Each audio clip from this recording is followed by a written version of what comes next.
कभी प्रदर्शन के दौरान स्टेज पर नाचते नजर आए। मनवादियों, तुम आतंकी हो, आतंकी। कभी अपने बयानों को लेकर के विवादों में घिर गए। में स्टूडेंट्स ने मार खाई, इनके चक्कर में स्टूडेंट्स ने मार खाई। कभी अपने ही समर्थकों की नाराजगी झेलनी पड़ी, और किसी के लिए मैं अकाउंटेबल नहीं हूं और मैं खाऊंगा बर्गर।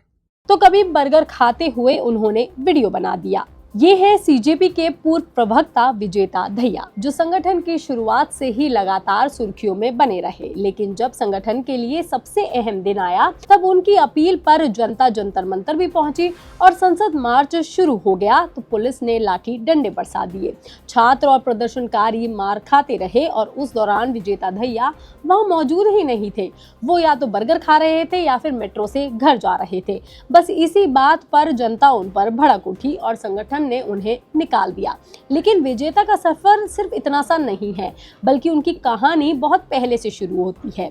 विजेता दहिया का नाम साल 2026 में सबसे ज्यादा चर्चा में तब आया था जब उन्हें कॉकरोच जनता पार्टी यानी कि सीजेपी के प्रवक्ताओं में शामिल किया गया था। हालांकि सीजेपी से जुड़ने से पहले भी विजेता दहिया की अपनी एक प्रोफेशनल पहचान थी। सार्वजनिक रूप से उपलब्ध जानकारी के मुताबिक उन्हें राजनीतिक शोधकर्ताओं और लेखक, फिल्म मेकर और कंटेंट क्रिएटर के तौर पर जाना जाता था। लेकिन विजेता दहिया की कहानी को समझने के लिए हमें थोड़ा सा तो पीछे जाना पड़ेगा, क्योंकि राजनीति और सोशल मीडिया की दुनिया में नजर आने से पहले उनका सफर एक छोटे से गांव से ही शुरू हुआ था। विजेता दहिया का जन्म हरियाणा के सोनीपत जिले के एक छोटे से गांव में हुआ। हालांकि उन्होंने सार्वजनिक रूप से अपने गांव का नाम कभी नहीं बताया है।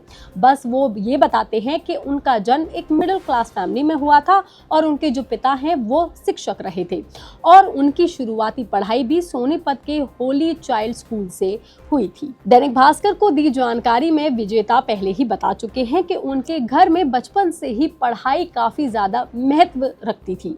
लेकिन जब वो कॉलेज में आए, उनकी जिंदगी सिर्फ पढ़ाई तक ही सीमित नहीं रही, बल्कि अपने जेब खर्च चलाने के लिए और दूसरी जरूरतों को पूरा करने के लिए उन्होंने ट्यूशन भी पढ़ाना शुरू कर दिया। उन्होंने दिल्ली टेक्नोलॉजी यूनिवर्सिटी यानी कि DTU से इंजीनियरिंग में बीटेक किया था। लेकिन इंजीनियरिंग की पढ़ाई पूरी होने के बाद उनका कैंपस प्लेसमेंट भी एक कॉर्पोरेट कंपनी में हो गया। कंपनी की जॉब भी अच्छी थी, लेकिन एक अच्छी कंपनी में नौकरी मिलने के बावजूद विजेता का मन कभी कॉर्पोरेट नौकरी में नहीं लगा, क्योंकि उनका झुकाव शुरू से ही क्रिएटिव फील्ड की तरफ रहा था, जैसे कि फिल्मों में, लिखने में, कहानी सुनाने में और ऐसी दुनिया में। शायद यही वजह थी कि उन्होंने एक बार फिर अपना रास्ता बदलने का फैसला ले लिया, जिसके बाद वो कुछ समय के लिए मुंबई चले गए थे। उम्मीद थी कि फिल्म इंडस्ट्री में काम करने का मौका मिलेगा और वो अपने फिल्म मेकर बनने के सपने को आगे बढ़ा सकेंगे। लेकिन मुंबई में रहते हुए उन्हें जल्द ही ये एहसास हो गया कि फिल्म इंडस्ट्री में सीधे फुल टाइम फिल्म मेकर के तौर पर अपनी जगह बनाना इतना भी आसान नहीं था।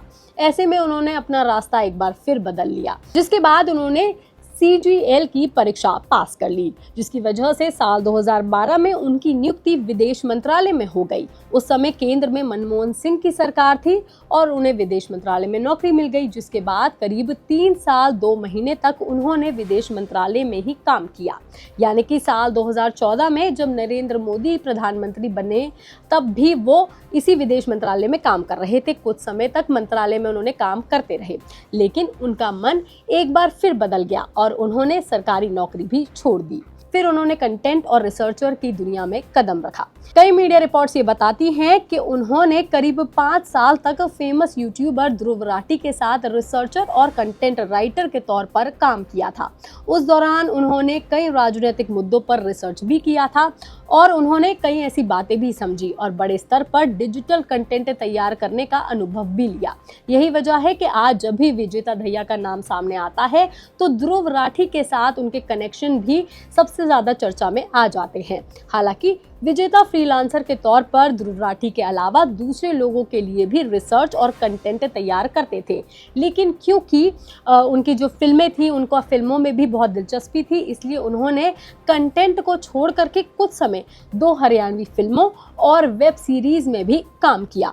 मगर उन्होंने फिल्मों के साथ भी अपनी राइटिंग को जारी रखा और वो बता चुके हैं कि वो 2 किताबें लिख चुके हैं और वो फिलहाल अपनी तीसरी किताब पर ही काम कर रहे हैं।